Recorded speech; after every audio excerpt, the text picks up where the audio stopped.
तो अचानक मुझे कुछ ऐसा लगा कि मेरी एनर्जी लेवल लो हो रहा है, मुझे कुछ चक्कर से आ रहे हैं।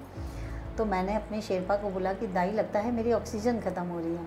22 दिन फैमिली से कटे हुए रहते हैं जब आप के पास नेटवर्क नहीं होता है और सिर्फ आप अकेले होते हो, तो सारे डिसीज़न भी आपके अपने होते हैं, सारी मुसीबतें आपकी अपनी होती हैं। तो उसमें आपको उन सब से निकल के आपको अपने लक्ष्य की तरफ बढ़ना एक बड़ा चैलेंज होता है। बिल्कुल, और सबके लिए अपना एवरेस्ट अलग हो सकता है। तो बोले नहीं मैम अभी क्यों होगी, और मुझे भी ध्यान नहीं कि नया सिलेंडर नहीं लगाए हैं।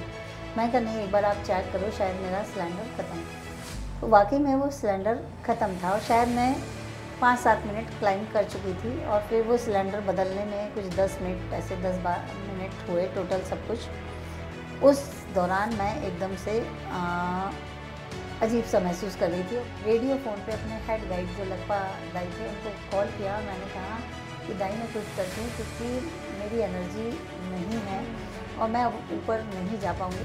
तो कुल मिला के डेथ जोन पे मैं 7 दिन रही हूँ।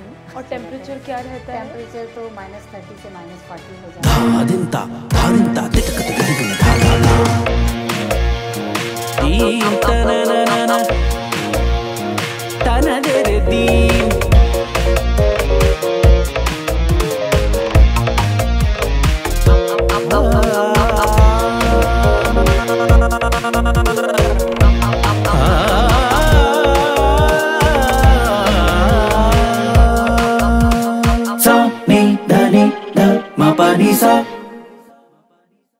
ये तो हम सभी जानते हैं कि माउंट एवरेस्ट चढ़ना बहुत मुश्किल है। कई बार तो माउंट एवरेस्ट के बेस कैंप तक ही लोग नहीं पहुंच पाते हैं। आज हम एक ऐसी इंडियन वुमेन की स्टोरी आपके सामने लेकर आए हैं जिन्होंने ना केवल माउंट एवरेस्ट क्लाइंब किया है बट इंडिया के इतिहास के पन्ने में एक रिमार्केबल रिकॉर्ड सेट किया है। जी हाँ, मैं बात कर रही हूँ ज्योति रात्रे जी के बारे में, जिन्होंने ना केवल माउंट एवरेस्ट क्लाइंब किया है बट ये सब उन्होंने किया है at the age of 55। Yes, she has gone on to become the first Indian oldest women to climb Mount Everest at the age of 55. तो ज्वाइन कीजिए आज हमें एक नए एपिसोड में, जहाँ पे आज हम आपसे एक स्टोरी शेयर करेंगे, एक बहुत ही इंस्पायरिंग जर्नी के बारे में, जो कि है testament of strength, courage, determination and perseverance. Thank you so much Jyoti ji आज हमें ज्वाइन करने के लिए। कैसे हैं आप, पहले ही बताइए। मैं बहुत बढ़िया हूँ। तो ऑब्वियसली मैंने बहुत रिसर्च की आपके बारे में और मुझे ये पता चला कि आप ओल्डेस्ट विमेन का अब टैग होल्ड करती हैं इंडिया में जिसने माउंट एवरेस्ट क्लाइंब किया है। ये टैग अब आपके नाम हो चुका है, राइट? कैसा लगता है ये अब ये जो टैग मिल गया है उसके बाद कैसा फील होता है? एक्चुअली मैं इस टैग के लिए मैंने कभी माउंट एवरेस्ट चढ़ने का नहीं सोचा था, क्योंकि जब मैंने सोचा था तब मैं 49 साल की 49 की एज में मैंने पहली बार सोचा कि मुझे एवरेस्ट जाना है। तब मेरे मन में कहीं कुछ ऐसा नहीं था कि मुझे रिकॉर्ड बनाना है। लेकिन रिकॉर्ड्स बनते चले गए। जब मैंने एवरेस्ट की तैयारी शुरू की तो उसकी तैयारी में मैंने यूरोप की हाईएस्ट पीक की थी माउंट एल्ब्रुस, और तभी से रिकॉर्ड शुरू हो गया। और तब मुझे नहीं पता था कि मैं ओल्डेस्ट वुमन हूँ जिसने एल्ब्रुस किया है। और उसके बाद मैंने जितने भी कॉन्टिनेंट किए तो वो रिकॉर्ड बनते चले गए और एवरेस्ट भी रिकॉर्ड हो गया। हालांकि मैं इसके लिए जब मैं 52 की थी तब पहली बार मैंने कोशिश की थी कि मैं कर लूँ, लेकिन फाइनेंशियल प्रॉब्लम की वजह से नहीं किया था। अगर तब करती तो कोई रिकॉर्ड नहीं बनता। पिछले साल फिर मैंने फिर से किया था, लेकिन मैं 600 मीटर से मुझे वापस आना पड़ा मौसम ख़राब होने की वजह से। लेकिन इस साल जब किया तो वो रिकॉर्ड सेट हो गया। वो कहते हैं ना, जब सही समय होता है तब चीज़ें हो तो फिर इस तरीके से होती हैं। तो बहुत सही बोला आपने। ये जो ओवरऑल आपका क्लाइंबिंग एक्सपीरियंस था वो कैसा था? मतलब अभी तक तो हमने सुना है माउंट एवरेस्ट पे ये गए, ये हुआ, बट एक्चुअली माउंट एवरेस्ट चढ़ने का प्रोसेस क्या होता है? कितने दिन लगते हैं और खर्चा कितना होता है? माउंट एवरेस्ट जाने का प्रोसेस तो ये है कि आपको सबसे पहले बेसिक माउंटेनियरिंग की ट्रेनिंग लेना होती है, उसके बाद एडवांस माउंटेनियरिंग की ट्रेनिंग लेनी होती है।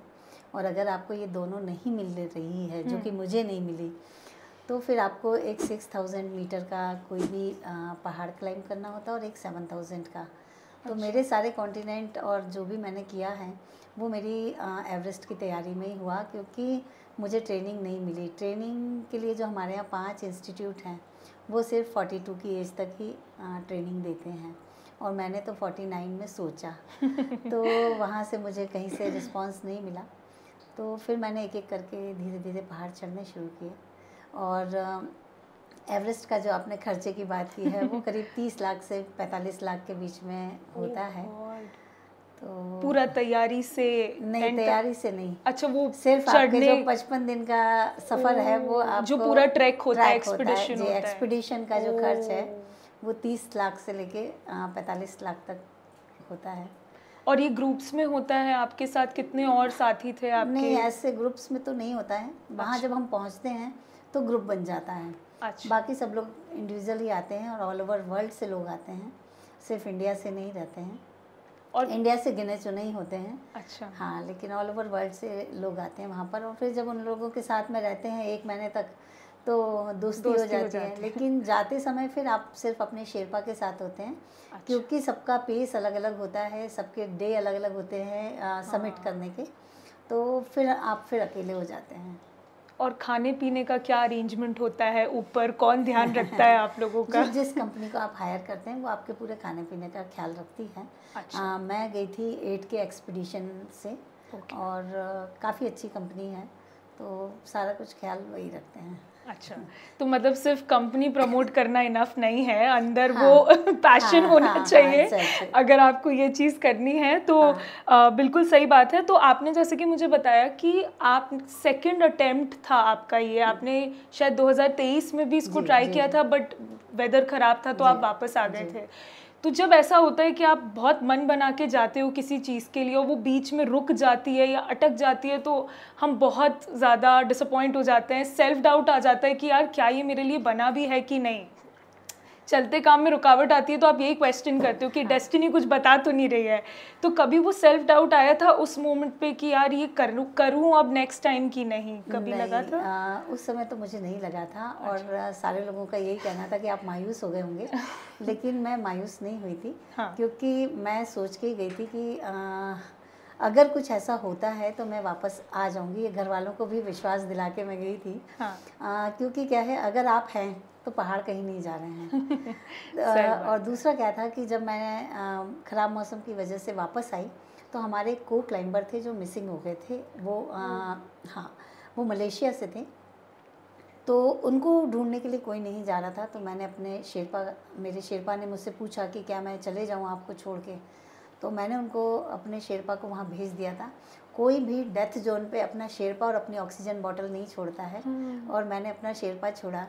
तो मैंने उस बंदे को ढूंढने के लिए भेजा और रात को 1:30 बजे के करीब वो मिला। फिर उसके रेस्क्यू के लिए कोई तैयार नहीं हो रहा था, तो फिर से मेरे शेरपा ने आके मुझसे पूछा कि क्या करें, क्योंकि अगर वो रुकते तो नेक्स्ट डे मौसम ठीक था, शायद मेरा समिट हो जाता। लेकिन मैंने प्रेफर किया कि इसी की जान बचाना, और मैंने अपने शेरपा को उसको रेस्क्यू के लिए भेज दिया। और मैं डेथ जोन पे 2 रात मैंने निकाली। जब मेरा शेरपा लौट के आया तब मैं नीचे वापस गई। तो पिछले साल जब मैं झंडा नहीं फहरा पाई तो मुझे कोई रिग्रेट नहीं था। मेरे को एक खुशी थी कि मेरी वजह से अगर किसी एक की जान बच गई है तो वो मेरे लिए एवरेस्ट पे झंडा फहराने की तरह था। और उस समय मैंने नहीं सोचा था कि दोबारा मैं आ पाऊँगी या कर पाऊँगी, पर मैं खुश थी कि ठीक है, कोई बात नहीं, मैं 8200 तक होके आई हूँ और एक किसी बंदे की मेरी वजह से एवरेस्ट पे जान बच गई।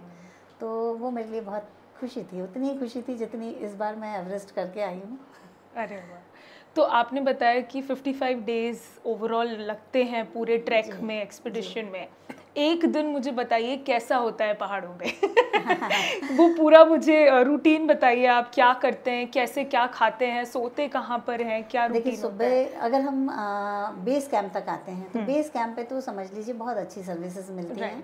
सोने के लिए गद्दा भी मिल जाता है, खाने के लिए हर चीज़ मिल जाती है। मतलब इवन पिज़्ज़ा, सीजलर जो आप ऑर्डर करें वो हमको मिल जाता है वहाँ पर। तो वहाँ तो कोई दिक्कत नहीं है। वहाँ का रूटीन ये होता है कि जब आप बेस कैंप पहुँच जाते हैं, सुबह 8 बजे हमको ब्रेकफास्ट मिलता है। उसके बाद में आप आराम करिए या थोड़ा सा आप वॉक करके आ जाइए, और 12 साढ़े 12 बजे आपका लंच तैयार हो जाता है। उसके बाद दिन भर आपको जो करना हो, वहाँ एक कॉफ़ी शॉप भी होती है।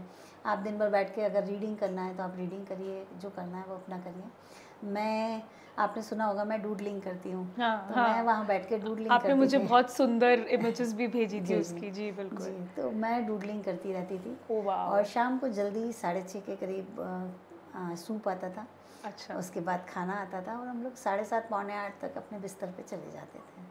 तो वो उतना तो आराम करने तो का बेस आपको कैंप में सुनाया। कितने दिन आप लोग बेस रहते थे? कैंप पे करीब हम लोगों को 15 से 18 दिन रहना रहता है, पर वो अच्छा। टुकड़े-टुकड़े में रहता है, लगातार नहीं होता है। ओके। क्योंकि इस बीच में हमारी कुंभू आइस फॉल पे ट्रेनिंग चलती है 4-5 दिन।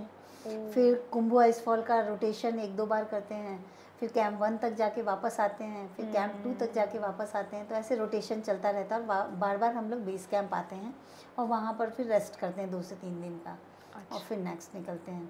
और फिर उसके बाद में होता है एक लंबा इंतज़ार एवरेस्ट की विंडो खुलने का, वेदर विंडो खुलने का, ओह! जो कि एवरेस्ट पे बहुत मुश्किल से 1 वीक में 3 बार और अगले वीक में 3 दिन, ऐसे मतलब कुल 4 से 5 दिन की विंडो खुलती है। और इस बार लगातार ही 4 दिन की खुली थी, इसके बाद में मौसम ख़राब हो गया था।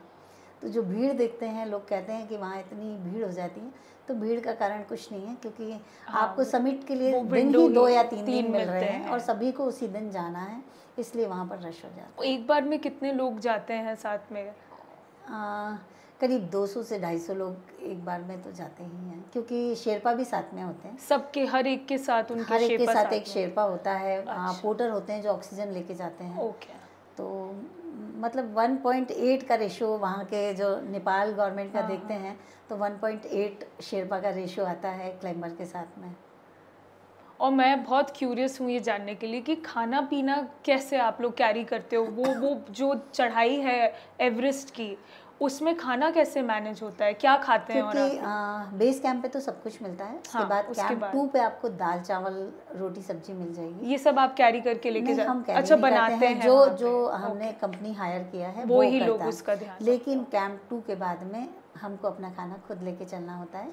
उसमें मैगी होती है, ओट्स होते हैं, सत्तू होता है, या फिर बने हुए जो राइस होते हैं ना, जो कि आप गर्म पानी में डाल के समझ बना हाँ, सकते हैं, बस हाँ। उतना ही खाना होता है। और हुँ। दूसरी बात है कि हाई एल्टीट्यूड पे आपकी भूख वैसे ही ख़त्म हो जाती है, सही बात है। तो खाना तो वैसे ही कब जाता है, लेकिन ज़बरदस्ती खाना पड़ता है। तो क्योंकि अब हमने एवरेस्ट की बात तो की, क्योंकि मैं एक बार बताना चाह रही थी कि आपने क्या किया है। बट अब थोड़ा पीछे जाते हैं, थोड़ा-सा जानते हैं ट्रेनिंग के बारे में। जैसे कि आपने बताया कि कोई भी ट्रेनिंग इंस्टीट्यूट ट्रेनिंग देने को रेडी नहीं था। सबका कहना है कि 40 के पहले तक ही एडमिशन मिलता है और आप तो 55 या 50 के बाद आप ये स्टेप लेने का सोच रहे थे। तो ट्रेनिंग कैसी थी? आपने कैसे खुद को ट्रेन किया? और आई एम श्योर कोई स्पेसिफिक ट्रेनिंग होती होगी एवरेस्ट चढ़ने के लिए, कोई बेसिक ट्रेनिंग तो शायद होती हो, या आप बताइएगा। हाँ। और किस तरीके के फिजिकल और मेंटल चैलेंजेस आए थे और आपने उन्हें कैसे ओवरकम किया? तो ट्रेनिंग की जो आप पूछ रहे हैं, तो ट्रेनिंग जब नहीं मिली तो मैं कोई मायूस नहीं हुई और ना मैंने, मेरे लिए एक अच्छा बहाना भी था कि लोगों को मैं बोलती कि हाँ। मुझे तो एवरेस्ट जाना था लेकिन मुझे ट्रेनिंग ही नहीं मिल रही, मैं कैसे करूं। हाँ।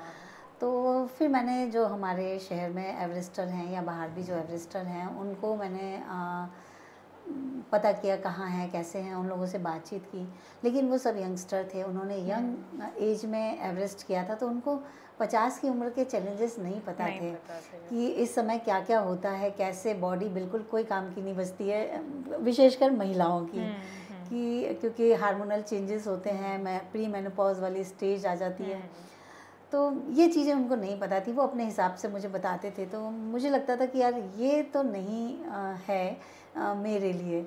या मैं फिर जिम गई कि स्ट्रेंथ ट्रेनिंग के लिए, तो जिम वाले को जैसे ही बताया कि माउंटेनियरिंग के लिए मुझे करना है, ये क्या सोच लिया आपने, इस एज में कैसे करेंगे, मतलब बहुत सारे ऐसे मुझे मिले कि नहीं।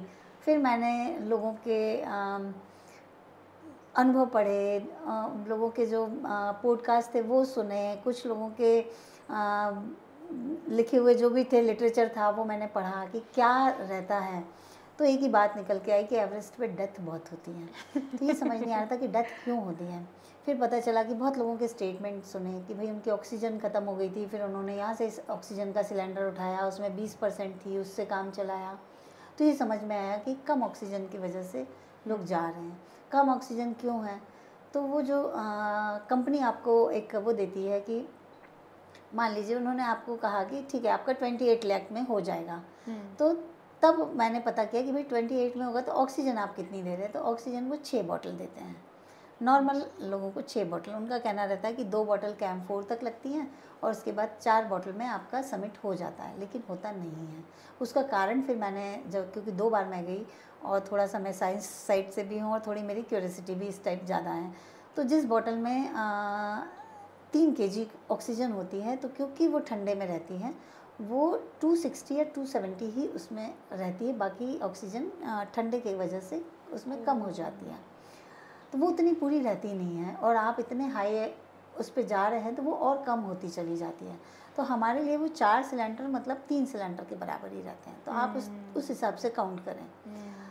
तो पिछले साल मैंने अनलिमिटेड ऑक्सीजन लिया था कि मुझे जितनी ऑक्सीजन लगेगी उसमें कोई गिनती नहीं, कॉम्प्रोमाइज़ नहीं, क्योंकि अगर हम करें 28 तो लाख खर्च हाँ, कर रहे हैं तो सही 2 बात। से 3 लाख अगर हम और खर्च करके हमारी ज़िंदगी बचा सकते हैं तो क्यों ना करें। बिल्कुल। तो इस तरह की बहुत सारी छोटी छोटी चीज़ें मैंने पता करी कि किस वजह से क्या होता है।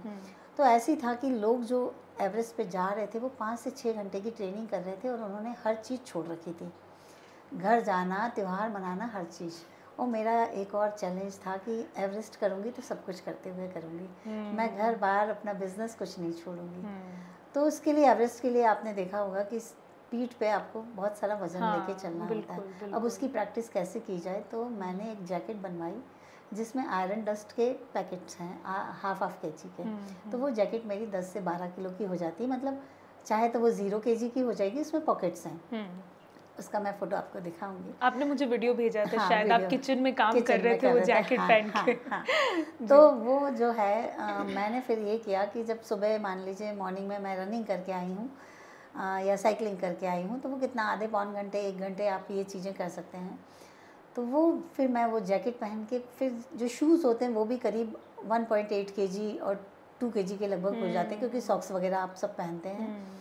तो 2 kg के वेट मैं पैर में लगाती थी और 5 से 6 घंटे जो भी घर का काम है, इवन कई बार मुझे बिज़नेस मीटिंग के लिए बाहर जाना होता था तो मैं वो जैकेट पहन के ही चली जाती थी।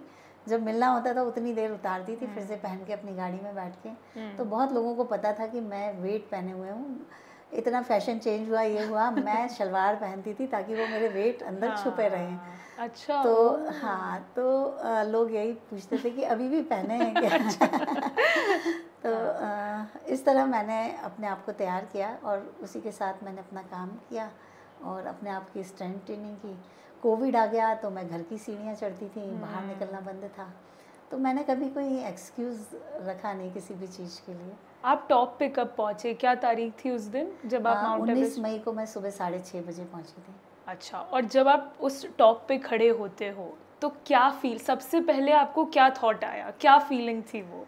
देखिए, सबसे पहले जैसे ही मैं पहुंची थी तो क्योंकि मेरा जो हेड शेरपा थे, हाँ, लकपा है और वहाँ पर दाई बोलते हैं बड़े भाई को, हाँ, रिस्पेक्ट में बोलते हैं, तो लकपा दाई। तो सबसे पहले मैंने रेडियो पे उन्हीं से बात की और सबसे पहले यही बोला कि लकपा दाई, आपने मेरा सपना पूरा कर दिया। बहुत इमोशनल मोमेंट हाँ होगा। हाँ, बहुत। लेकिन वो टॉप से करीब 5-7 मीटर पहले की बात है। अच्छा।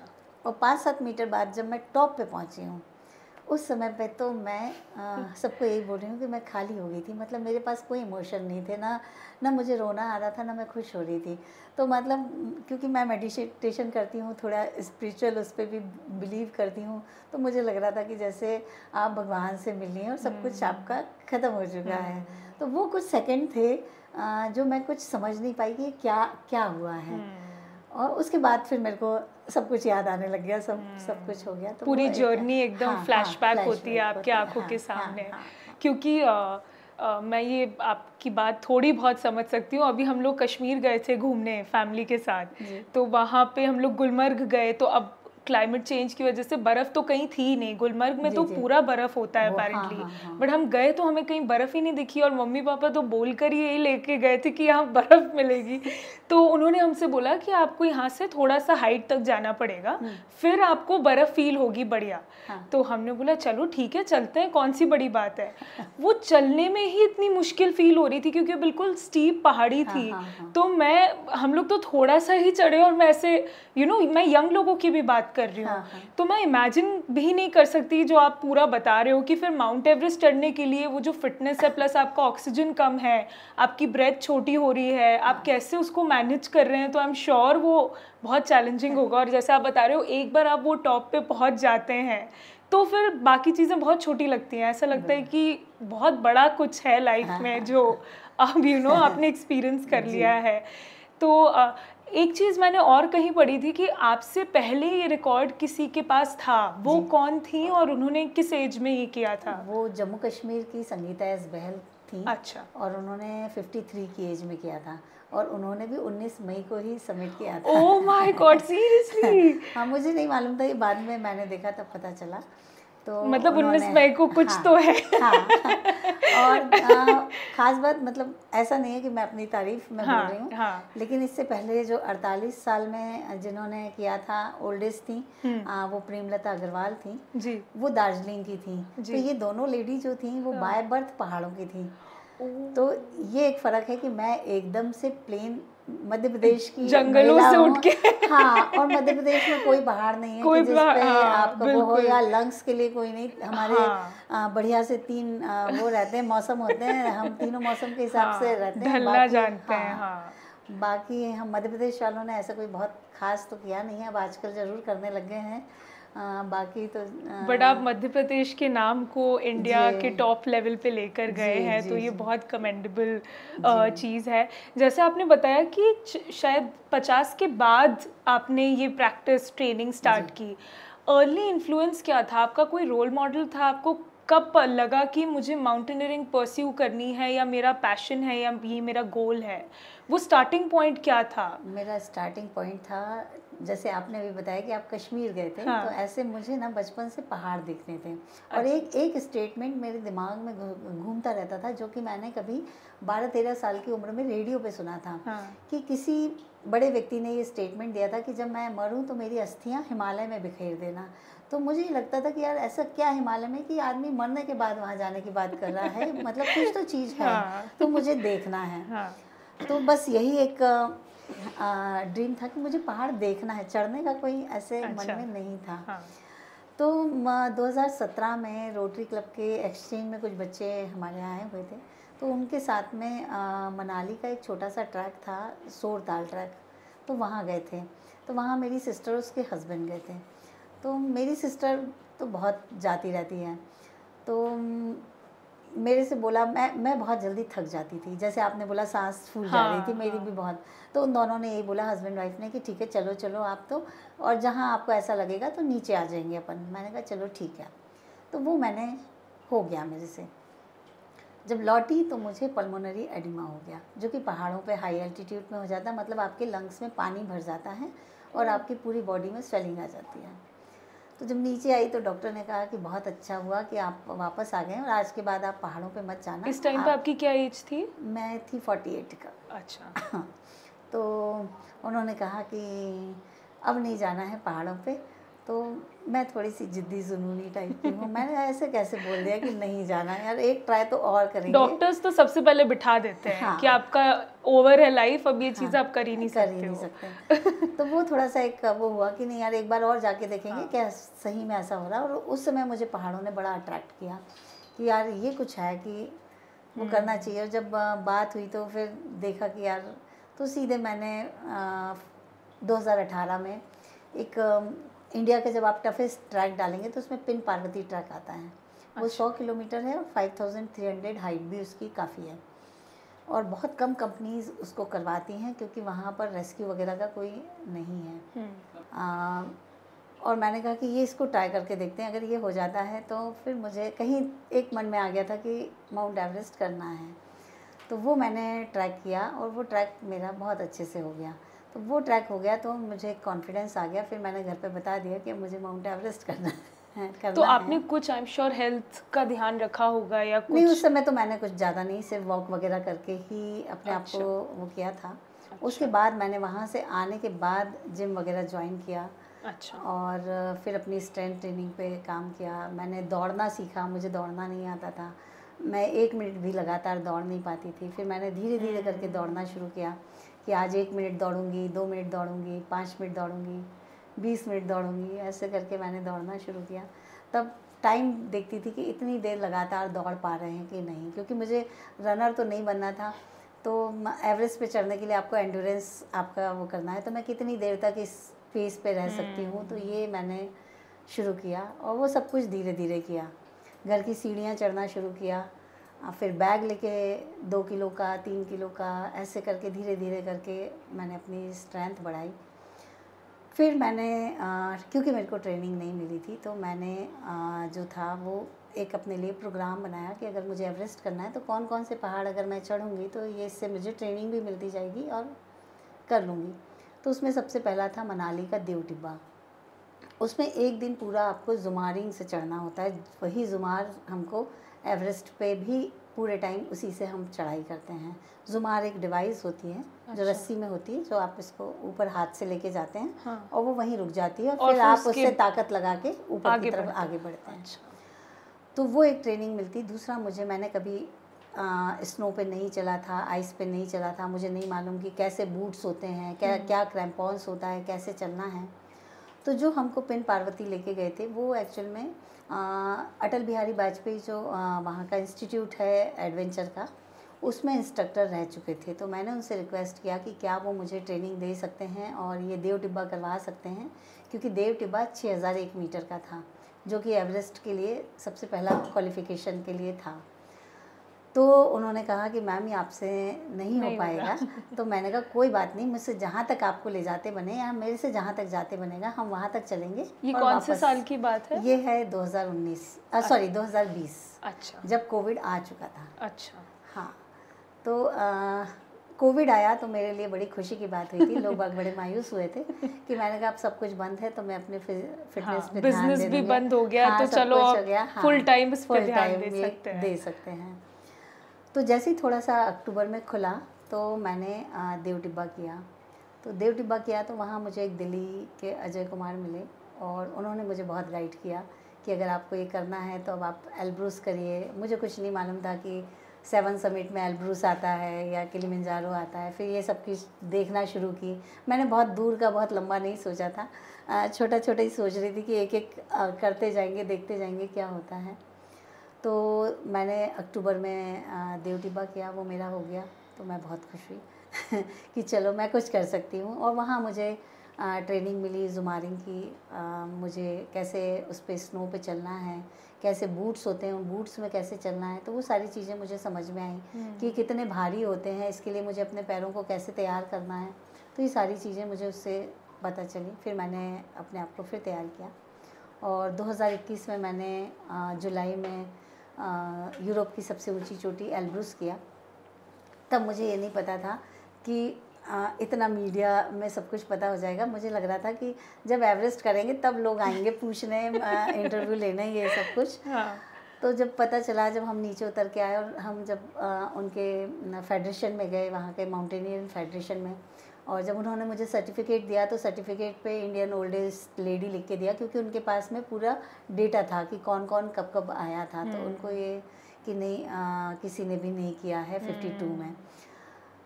तो यहाँ जब खबर आई, हम लोग मास्को में थे और कई लोग फ़ोन पे इंटरव्यू के लिए मेरे हस्बैंड को परेशान कर रहे थे और उन्होंने मुझे कहा, तो मेरी पहली लाइन ये थी कि अगर मुझे पता चलता कि मुझे इंटरव्यू देना पड़ेगा तो मैं कभी पहाड़ नहीं चढ़ती। मतलब मेरे लिए पहाड़ चढ़ना इतना इजी था। अरे बाप रे जितना कि आज मैं इतना बोल पा रही हूँ।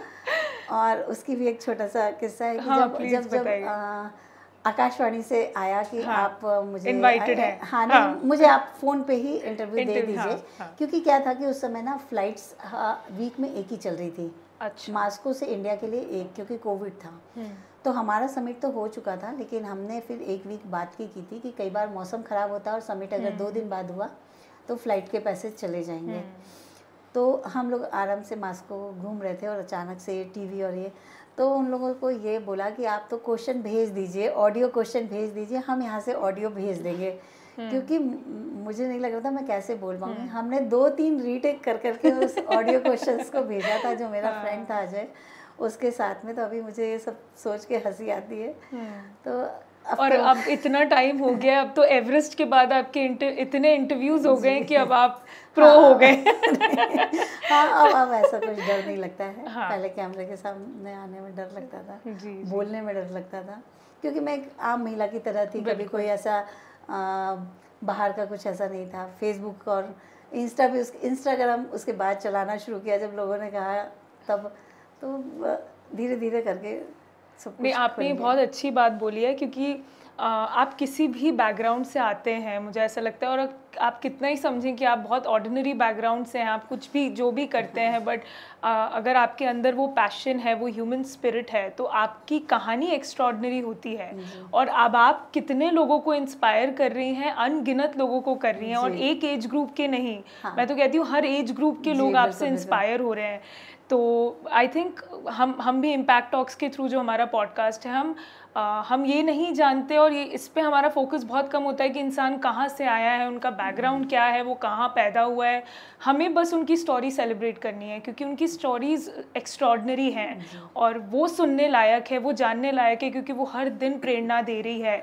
और हम जो ये रोज़ की चीज़ों में उलझ जाते हैं, परेशान हो जाते हैं, जैसे मुझे भी 6-7 साल हो गए हैं अब ऑर्गेनाइजेशन चलाते हुए, तो अच्छा सपोर्ट सिस्टम है, फैमिली का सपोर्ट है। अब क्योंकि अब हम सपोर्ट सिस्टम की अगर बात करते हैं, तो बहुत ज़रूरी होता है कि फैमिली और आसपास वालों का सपोर्ट हो, क्योंकि अगर मुझे अपने आप पे बिलीव है और अगर मेरे घर वाले बोलेंगे अरे तेरे से तो हो ही नहीं सकता, तो कर ही नहीं सकती, तो हमारा पैसा वेस्ट कर रही है, तो ये कर रही है, तो आप मतलब अगर आपके अंदर है भी तो आप वो नहीं कर पाएंगे।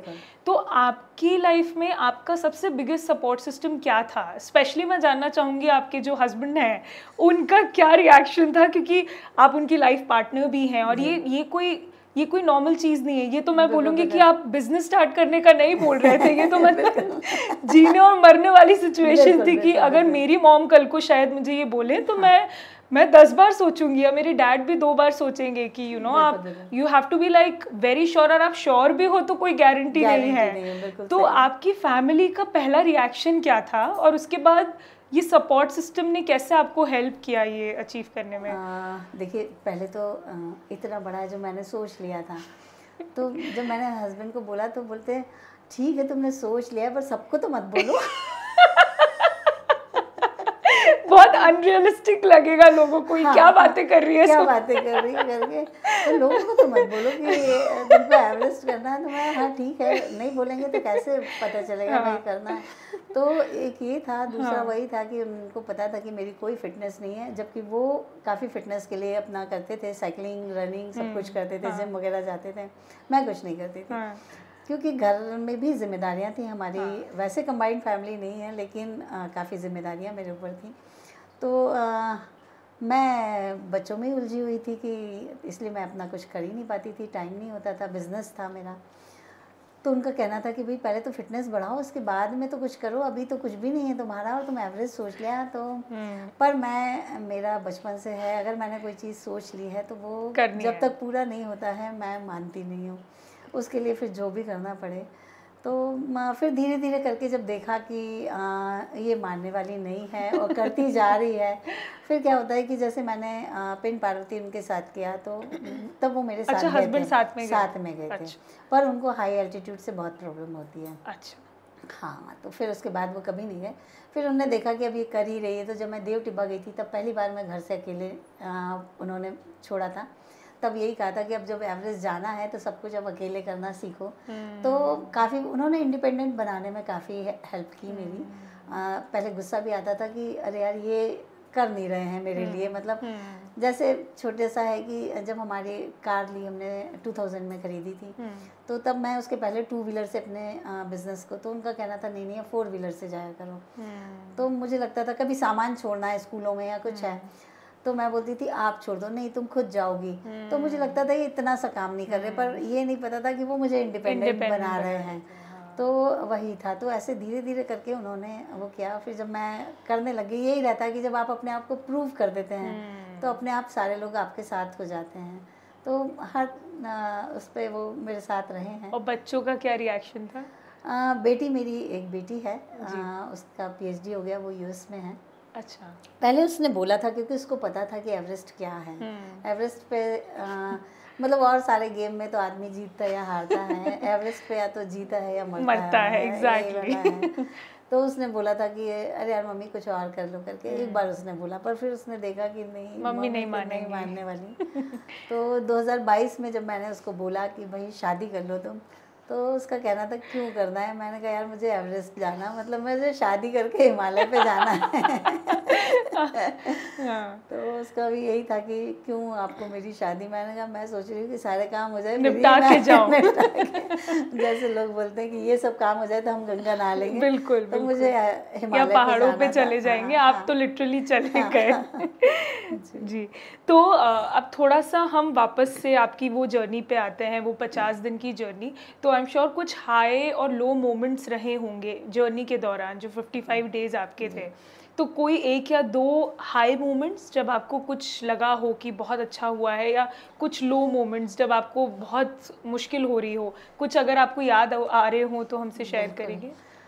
जब मैं जाने वाली थी, जब हम लोग पूरा रोटेशन करके बेस कैंप पे सारे लोग इकट्ठे ही रहते हैं और सब लोग रास्ता देखते हैं कि अब कब विंडो खुलेगी और किसको किस तारीख को जाना है, क्योंकि आजकल ये हो गया कि जो एक साथ बहुत रश हो जाता था, तो अभी सब कुछ ऐसे मैनेज करके चलते हैं सारे कंपनीज कि हम 2 या 3 बैचेस में अपने क्लाइंबर्स को भेजेंगे।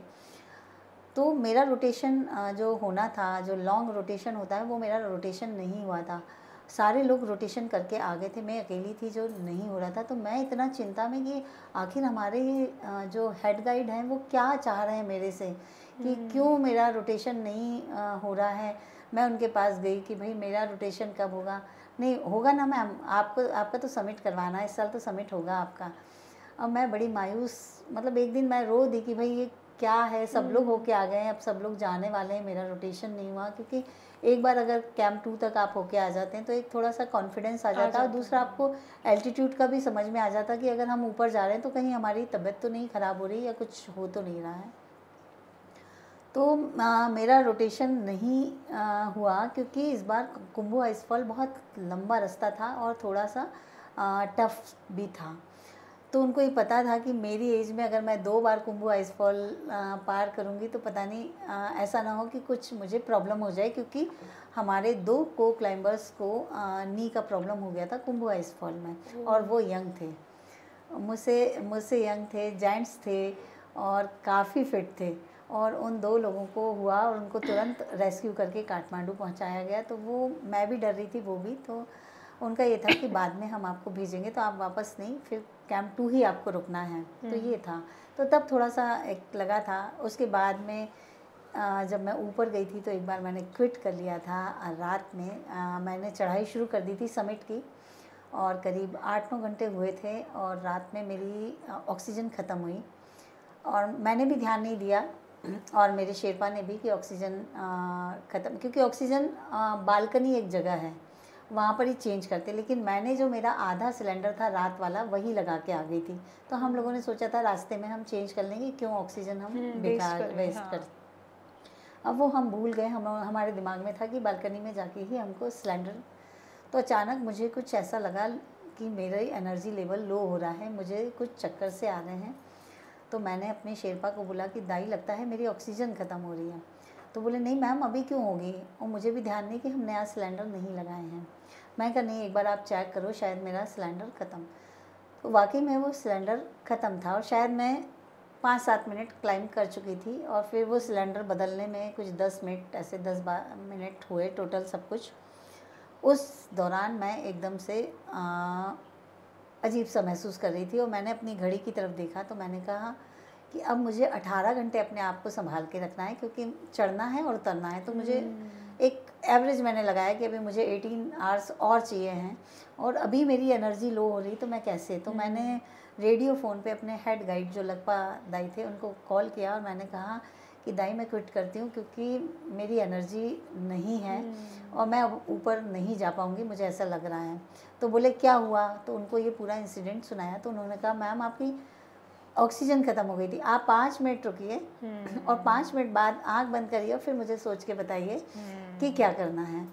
तो जब ऑक्सीजन चालू हो गया तो फिर से मुझे एनर्जी आ गई।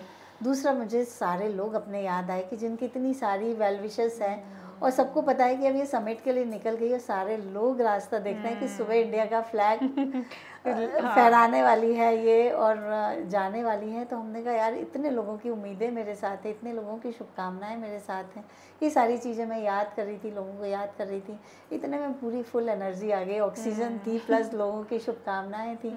फिर मैंने तुरंत उनको कॉल किया कि नहीं मैं जा रही हूँ, और फिर मैंने सबमिट कर लिया। तो ऐसे दो वो थे कि जब मैंने अपने आप को बहुत लो समझा, और जो आपने हाई बोला तो वो ये हाई वाला भी उसी के साथ मैंने आपको बता दिया कि तुरंत लोगों को याद किया मैंने और ऑक्सीजन वो हुआ तो मैं आगे फिर बढ़ गई। तो मतलब इस पूरी स्टोरी से मैं समझ पा रही हूँ कि फिजिकल स्ट्रेंथ तो एक चीज़ है, बट मेंटली अपने आप को संभाल के रखना वो बहुत ज़रूरी है। और वो मेरा नेक्स्ट क्वेश्चन यही होने वाला था, वो आपने आंसर कर दिया कि आपने कैसे अपने आप को इतने दिन संभाल के रखा। वो बहुत क्योंकि अभी जैसे आपने बोला कि उस मोमेंट पे मुझे लगा मैं नहीं कर सकती हूँ, बट कितने सही तरीके से आपने बोला जब आपको ये लगे कि आप नहीं करना चाहते हो या नहीं कर सकते हो तो आपको बैठना चाहिए 5 मिनट अपने साथ, वो समय देना चाहिए खुद को, फिर ऐसा कोई डिसीजन लेना चाहिए। तो वो चीज़ जो डेस्टिनी में लिखी होती है वो तो होती ही है। तो आई एम श्योर वो था आपकी डेस्टिनी में, इसलिए वो हुआ। आपके साथ और कितने लोग थे जो समिट में पहुंचे थे 19 को सुबह? 19 को सुबह हमारे खुद के ग्रुप के करीब 4 से 5 लोग मुझे मिले थे। मतलब जब मैं लौट रही थी तब वो लोग आ रहे थे, मतलब कुछ समय का अंतर था। और बाकी दूसरी कंपनीज़ के थे, लेकिन 19 तारीख को काफ़ी कम लोगों का समिट हुआ था। मेरे ख्याल से 12-15 लोगों का ही टोटल मिला के समिट था। बाकी सारे लोग 20 तारीख से चढ़ना शुरू कर रहे थे। 21 तारीख को मैक्सिमम लोगों ने समिट किया था। और मेरा जल्दी सबमिट करने का कारण ये था कि क्योंकि मैं स्लो पेसर थी और इतने ज़्यादा रश के साथ में शायद मैं सरवाइव नहीं कर सकती थी। तो हम लोगों ने प्लान किया हुआ था, पहले प्लान किया था। वैसे तो 15 तारीख प्लान में था, लेकिन जब हम कैंप 4 से जस्ट पहले लोध से कैंप 4 तक पहुँचे थे और नीचे से ये मैसेज आया कि 3 दिन के लिए मौसम बहुत ख़राब होने वाला है और आपको यहीं रुकना है। और वो डेथ जोन कहलाता है, वहाँ कोई रुकता नहीं है, वहाँ लोग 5-6 घंटे रुकते हैं, इससे ज़्यादा नहीं रुकते। और वहाँ मैंने 4 रातें और 3 दिन निकाले। तो कुल मिला के डेथ जोन पे मैं 7 दिन रही हूँ। लोग 2 दिन रहते हैं, मतलब सबमिट करने जाते हैं और लौटते हैं, तो 2 दिन और 1 रात ही रहते हैं। और टेम्परेचर क्या रहता है? टेम्परेचर तो -30 से -40 हो जाता है। गॉड। जो हमारा स्लीपिंग बैग होता है वो पूरा सुबह तक बर्फ़ से ढक जाता है टेंट के अंदर, क्योंकि उस समय आंधियाँ चल रही होती, हवा चल रही होती, तो थोड़ा सा आप खोल के रखते हैं तो वो पूरा अंदर, और प्लस आपकी जो ब्रीदिंग होती है उससे पूरा आइस जम जाता तो है। वहाँ से आने के बाद आप भोपाल की गर्मी से कैसे कोप कर रहे हैं? देखिए मैं -40 से 4 दिनों में +46 पे आ गई। एग्जैक्टली। जब मैं 25 तारीख को आई थी उस दिन का टेम्परेचर 46 था। तो भाई मैं पूछ रही हूँ, आई एम श्योर थोड़ा तो मतलब दिक्कत हुआ होगा, थोड़ा काफी दिक्कत हुआ, पर मैं बोलती हूँ कि जब आप फील करते हैं तो ही आपको कोई चीज़ होती है। तो मैं गर्मी में भी रहने में मुझे कोई बहुत ज़्यादा दिक्कत नहीं होती है, और उस ठंड में भी उतनी नहीं रही। और मेंटल स्ट्रेंथ की जो आप कह रहे हो, तो 40-60 का रेशियो है फिजिकल और मेंटल का, अगर आप एवरेज जा रहे हैं तो। That's true. वो मुझे लगता है कि क्योंकि आप 20-22 दिन फैमिली से कटे हुए रहते हैं, जब आप के पास नेटवर्क नहीं होता है और सिर्फ आप अकेले होते हो, तो सारे डिसीज़न भी आपके अपने होते हैं, सारी मुसीबतें आपकी अपनी होती हैं, तो उसमें आपको उन सब से निकल के आपको अपने लक्ष्य की तरफ बढ़ना एक बड़ा चैलेंज होता है। बिल्कुल, और सबके लिए अपना एवरेस्ट अलग हो सकता है। बिल्कुल, और उसी मतलब उस जज्बे के साथ लगे रहना, वो आपकी स्टोरी से डेफिनेटली इंस्पिरेशन हम लेते हैं। थोड़ा सा पर्सनल ग्रोथ पे मैं आऊँगी। आपने बोला आप ऑलरेडी बिजनेस करते हैं, क्या बिजनेस आप करते हैं और जब आप तैयारी कर रहे थे तो बिजनेस मैनेज कैसे हो रहा था? और क्योंकि अब आप काफ़ी एक लाइफ चेंजिंग एक्सपीरियंस आप ले चुके हो, तो वहाँ से आने के बाद जो लेसन्स आपने सीखे हैं आप वो अपनी लाइफ में और बिजनेस में कैसे अप्लाई कर रहे हैं? बिजनेस तो मेरा मैनेज्ड पहले से ही था। किस चीज़ का बिजनेस? मेरा स्कूल यूनिफॉर्म और कारपोरेट यूनिफॉर्म का है। अच्छा। और मैं एनुअल फंक्शंस वगैरह सारे ऐसे डिज़ाइनर ड्रेस का काम भी करती हूँ।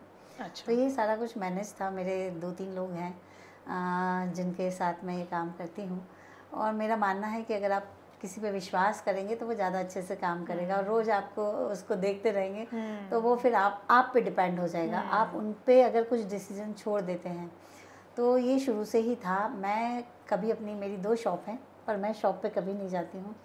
मेरी शॉप देखने वाले मेरे एक कज़िन देवर हैं, वो देखते हैं। एक और है, जेपी है उसका नाम, वो देखता है। शाम को आके वो जो मुझे बता देते हैं कि आज इतनी सेल हुई, तो मैं मान लेती हूँ, मैं कभी चेक नहीं करती हूँ। तो यही सब विश्वास था कि उन लोगों ने मेरे जाने के बाद वो लोग संभाल लेते हैं। लेकिन जब मैं प्रैक्टिस कर रही थी या मैं अपनी ट्रेनिंग कर रही थी, तो उस बीच तो मैं अपना पूरा काम खुद ही देखती थी, तब कोई इतना नहीं था। और एवरेस्ट ऐसा है कि अप्रैल और मई में जाना है, तो मई तो स्कूलों की छुट्टी रहती है, तो बिज़नेस का उतना ज़्यादा नहीं रहता है। और क्योंकि स्कूल्स मार्च में खुल जाते हैं, तो मेरी पूरी तैयारी रहती है अप्रैल की, मार्च और अप्रैल की मैं तैयारी करके जाती हूँ। कुछ छोटा मोटा रहता है तो वो लोग खुद अपने आप मैनेज करके कर लेते हैं। नहीं, बहुत बहुत अच्छी बात है। आई एम श्योर वो बिजनेस साइड भी आपका था, इस चक्कर में मैनेज हो गया अच्छे से। बट लेसन्स क्या आप कैसे अप्लाई कर रहे हैं अब, जो मेरे ख्याल से तो जो लेसन मैंने अपने बिजनेस से सीखे वो मैंने एवरेस्ट पे अप्लाई किए। कि कैसे अपने आप को काम रख के अपने मतलब जो मुझे काम मिला हुआ है, टारगेट मिला हुआ है, उसको समय पे पूरा करती थी मैं। तो कैसे अपने आप को आराम से रख के, कोई दिमाग पे टेंशन लेके नहीं करना है, और वो पूरे होते थे। तो मुझे लगता था कि एवरेस्ट भी मेरा हो जाएगा। तो एवरेस्ट वाले लेसन तो ठीक है, लेकिन मैंने अपने बिजनेस और अपने घर के लोगों से जो कुछ सीखा था वो एवरेस्ट पे ज़्यादा अप्लाई किया मैंने। वो बोलते हैं ना कि एक एंटरप्रेन्योर से ज़्यादा सीखने का स्कोप किसी और उसमें नहीं है। तो अगर आप ऑलरेडी अपना कुछ कर रहे हैं तो आप रोज़ कुछ सीख रहे हैं। और मैंने अपना बिजनेस बिल्कुल ज़ीरो से स्टार्ट किया, मतलब खुद की 1500 रुपये की सेविंग। और क्योंकि सिलाई का बिज़नेस था तो मैंने बहुत टेलर, ऐसे शुरू में कुछ भी ताम झाम नहीं रखा था। खुद से मैंने सिलाई करती थी, कई 2-3 साल तक खुद कटिंग करती थी। मतलब मैंने एक्स्ट्रा कुछ भी एक्सपेंडिचर नहीं करने का था, क्योंकि हमारे जैसे एवरेस्ट करने वाला कोई हमारी फैमिली में नहीं था। ऐसे किसी ने बिज़नेस नहीं किया। मेरी दोनों साइड की फैमिली, चाहे मेरे ससुर के साइड का या मम्मी के यहाँ का, सब गवर्नमेंट जॉब वाले लोग थे। तो गवर्नमेंट जॉब वाले लोगों के यहाँ बिज़नेस नहीं होता था। तो एक ये भी डर था कि ऐसा ना हो बिज़नेस में फ़ेल हो जाए। तो फेल तभी होते हैं जब आप बहुत सारा इन्वेस्टमेंट कर देते हैं। तो मैंने बहुत छोटे से स्टार्ट किया था। तो बहुत सारी चीज़ें मुझे सीखने को मिली। अगर मैं बड़ा करके और एकदम शुरू करती तो शायद चीज़ें नहीं मिलती कि कैसे स्ट्रगल होता है, कैसे अपने आप को तैयार करते हैं। वो सारी चीज़ें मुझे एवरेस्ट पे काम आई। तो अब जो मैं आपसे पूछने वाली हूँ, ये हमारी जो ऑर्गेनाइजेशन है स्काई सोशल, उसके टोटल जो पर्पस है, हमारा जो विजन है, उससे बहुत अलाइन करता है। क्योंकि आपकी स्टोरी ने विमेन एम्पावरमेंट के लिए एक बहुत बड़ा एग्जाम्पल सेट किया है ना। और आपकी स्टोरी ने सोसाइटल बैरियर्स और स्टीरियोटाइप्स को चैलेंज किया है, ये बता के कि एक औरत क्या कर सकती है और क्या अचीव कर सकती है। और सोसाइटी एट लार्ज में आपने एक बहुत बड़ा मैसेज दिया है। तो और मैं तो कहती हूँ कि ना केवल माउंटेनियर्स के लिए और ना केवल महिलाओं के लिए, बट इंडिविजुअल्स लाइक अस, जो हमको अपने परसीव जो लिमिटेशंस होते हैं उनको कैसे पुश करके आगे बढ़ना चाहिए। तो आप क्या मैसेज देना चाहेंगे उन सभी लोगों के लिए जिनको कुछ एक्स्ट्रॉर्डनरी अचीव करना है लाइफ में? क्या मैसेज होगा उनके लिए? मेरी तरफ से तो सभी के लिए, और विशेषकर महिलाओं के लिए ये मैसेज रहेगा कि 50 के बाद जीवन ख़त्म नहीं होता है, 50 के बाद जीवन शुरू होता है। हम वो सब कुछ सोच सकते हैं जो अभी तक नहीं सोचा है, और जो हम सोच सकते हैं वो हम कर सकते हैं। ये मैंने करके दिखाया। अगर मैं 49 साल की उम्र में एवरेस्ट सोच सकती हूँ और 55 साल की उम्र में कर सकती हूँ, तो कोई भी अपने सपनों को पूरा कर सकता है। और एक और बात महिलाओं के लिए है कि अगर वो इंडिपेंडेंट है तो वो अपने सपने ज़्यादा अच्छे से पूरा कर सकती हैं। अगर मेरा बिज़नेस नहीं होता तो शायद मेरे लिए एवरेस्ट और ज़्यादा कठिन हो जाता, क्योंकि मुझे कहीं से भी स्पॉन्सरशिप नहीं मिली, और मैंने अपनी खुद की बचत अपने रिश्तेदारों से लेके और मैंने एवरेस्ट फ़तह किया है। और अगर मेरे अपने पैसे नहीं होते तो शायद मेरा सपना फिर सपना ही रह जाता। तो महिलाओं के लिए यही है कि वो चाहे 10 रुपये कमाएँ, चाहे 50 रुपये कमाएँ, पर अपने खुद के पैसे कमाएँ ताकि वो अपने सपनों को पूरा कर पाए। यही एक संदेश है। बहुत बहुत आपने ज़रूरी और अच्छी बात की कि इकोनॉमिक इंडिपेंडेंस बहुत इम्पॉर्टेंट है और महिलाओं के लिए बहुत ज़्यादा इम्पॉर्टेंट है। आज तो काफ़ी महिलाएं करती भी हैं काम और वो समझ रही हैं कि उससे वो कैसे अपने डिसीजंस ले पा रही हैं, फैसले ले पा रही हैं। और आपने बताया क्योंकि आपके लिए ईजी हो गया इस तरीके की चीज़ को फिर सोच पाना, नहीं तो ये सोचें कि फ़ंड कैसे करेंगे, हस्बैंड से मांगे। तो वो आई थिंक आपने बहुत इम्पॉर्टेंट बात की। अब क्लोज करने से पहले एक आखिरी और सबसे इम्पॉर्टेंट सवाल, अब फ्यूचर प्लान क्या है? क्या आप माउंट एवरेस्ट अल्टीमेट गोल था कि ये नहीं था, अब इसके बाद भी कुछ है जो अचीव करना है? क्या है बकेट लिस्ट में? जब पिछले साल मैं करके आई और मौसम इतना ख़राब हुआ और पिछले साल सबसे ज़्यादा डेथ हुई, मतलब जब 2015 में वहाँ अर्थक्वेक आया था तब भी इतनी ज़्यादा डेथ नहीं हुई थी जितनी पिछले साल हुई थी मौसम ख़राब होने की वजह से। पिछली बार करीब 18 डेथ मतलब गवर्नमेंट बता रहे हैं और करीब 4 से 5 मिसिंग है मतलब डेथ है, पर लेकिन क्योंकि उनकी बॉडी रिकवर नहीं हुई इसलिए वो गिनती में नहीं है। तो टोटल 23 के करीब लोग जो थे वो डेथ हुई है। तो ये सब सुन के ना घर वालों ने मना कर दिया था मुझे कि अब नहीं जाना है पहाड़ों पे। तो मैंने कहा नहीं, पहाड़ों पे जाना तो कुछ तो करना है। तो मैंने कहा कि फिर मैं अल्ट्रा रनर बनूँगी। तो मैंने पिछला पूरा साल मैंने अल्ट्रा रनर की तैयारी की और पिछले साल मैंने पूना का SRT अल्ट्रा जो 25 किलोमीटर का था, जो पहाड़ों पे ही होता है, वो मैंने सक्सेसफुली कंप्लीट किया था। और अचानक से जनवरी में मेरे हस्बैंड कहते हैं कि तुमको एक ट्राई करना चाहिए। मैं कहा ये क्या बात हुई? मतलब पूरा साल सब लोग मना कर रहे हैं, मैंने अपने आप माइंड सेट कर लिया कि यार इतना मेरे को सपोर्ट किया और मैं अपने एवरेस्ट में ठीक है 8200 तक पहुंच गई। अब अगर ये लोग चाहते हैं तो ठीक है, नहीं करते हैं करके। और फिर अगला मेरा था कि जो एक सहारा में होती है अल्ट्रा रन, वो मेरा अगला एम था, है ना, था। अब पता नहीं है ना। तो फिर ये जनवरी में अचानक से ऐसा बोल दिया। अब मैं बहुत मुश्किल में थी, मैं अपना डिसीज़न लेने में मुझे करीब 1-1.25 महीना लगा कि हाँ मुझे एवरेस्ट जाना है या नहीं जाना है, क्योंकि एवरेस्ट की उतनी ही कठिनाइयाँ सारी मुझे दिखना शुरू हो गई थी कि मुझे ये करना है। फिर मुझे बेस कैंप तक तो ठीक है पहुँच जाएंगे, लेकिन फिर कुंभू आइसफॉल पार करना पड़ेगा, फिर कैंप 1, फिर कैंप 2, कैंप 3 का मौसम, कैंप 4 का मौसम, सारा कुछ मुझे याद आ गया। और सबकी डेथ और वहाँ की अफरा तफरी सारी कुछ चीज़ें याद आ गई। लेकिन मैंने कहा नहीं यार, अगर कोई बोल रहा है और मेरा अपना सपना है तो चलो फिर से ट्राई करते हैं। तो वो सब कुछ मैंने अपने आप को मनाने में मुझे 1-1.5 महीना लगा। मैं करीब 6 फरवरी या 8 फरवरी के दिन मैंने हाँ बोला कि हाँ ठीक है मैं जाती हूँ। तो फिर अब जब ये हो गया है तो क्योंकि मेरे 5 कॉन्टिनेंट के हाईएस्ट पीक हो गए हैं, तो 7 कॉन्टिनेंट के हाईएस्ट पीक का भी मेरा एक सपना था। तो अगर घर वाले परमिशन देंगे, मुझे कहीं से स्पॉन्सरशिप मिल जाएगी, क्योंकि मैंने अपनी सारी सेविंग 2 बार के एवरेस्ट और बाकी के उसमें ख़त्म कर दी है। तो फिर मैं बाकी के 2 जो बचे हैं, मेरा एक देनाली बचा है अमेरिका का और एक अंटार्कटिका का विंसन बचा हुआ है, तो वो 2 करना चाहूँगी मैं डेफिनेटली। और हम लुक फॉरवर्ड करेंगे कि आप आगे और क्या क्या अचीव करने वाले हैं।